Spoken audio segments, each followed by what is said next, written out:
Roger Waters held a press conference in April of 1990 to announce his Berlin Wall concert.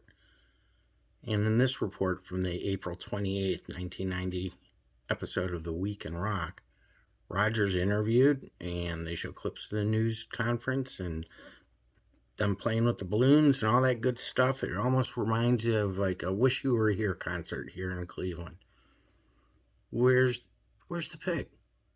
Meanwhile, over in Berlin, former Pink Floyd leader Roger Waters is hard at work on what could turn out to be the biggest and certainly the most expensive single concert ever mounted. It's an all-new production of the classic Pink Floyd performance piece, The Wall, which was witnessed by only a very few people during its limited stagings in New York, Los Angeles, and London a decade ago. Waters never wanted to do the elaborate show again, especially not outdoors, but he vowed that if the Berlin Wall ever came down, he'd make an exception.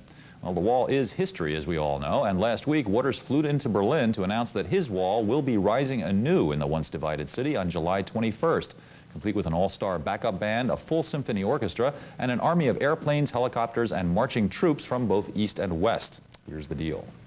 The reason that I'm doing the wall again is because I said I would. If the wall ever came down in Berlin, I said I would go there and perform the work again as an act of celebration at the freeing up of the feelings between the peoples from the East and the West.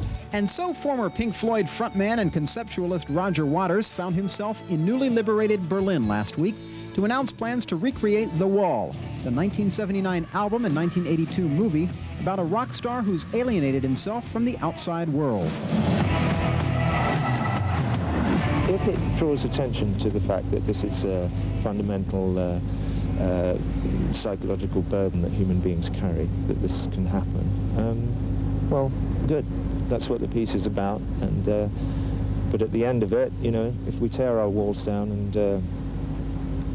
and maybe we get better and we feel happier and the world becomes a better place. The massive Wall show, which received only limited live performances a decade ago, will be revived July 21st near the world's most infamous wall at Potsdamer Platz in neutral Berlin between East and West. Many of the show's original set designs will be reconstructed, but what won't be there is Waters' old band. Still, he says the wall is bigger than Pink Floyd. I'm perfectly happy to be performing this piece with other musicians. You know? I think the piece stands up, and I think it could be performed by somebody other than me as well, you know. Backing Waters up in the show will be the Berlin Symphony Orchestra and a still-to-be-named cast of all-star rock musicians. I've approached a number of figures and musicians, singers. I've had a number of very positive response from everybody that I've approached. I've got one or two who are locked in, who've signed on the dotted line and will be here, but we're not going to announce any names until we've got them all. The Wall's return is not just for symbolic East-West reasons. It's also got a very real beneficiary. Proceeds will go to a British-based charity which provides relief to victims of disasters. But what about the almost childlike sentimentality of Pink Floyd's The Wall? Will it still hold up some 10 years later? It's been criticized often in the past as being naive and simplistic and so on, and so, well, maybe it is, but I have no worries about being called an idealist. I am.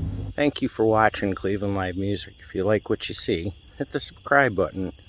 There's further patronage information in the video descriptions below. Thanks for all the support and making the channel grow.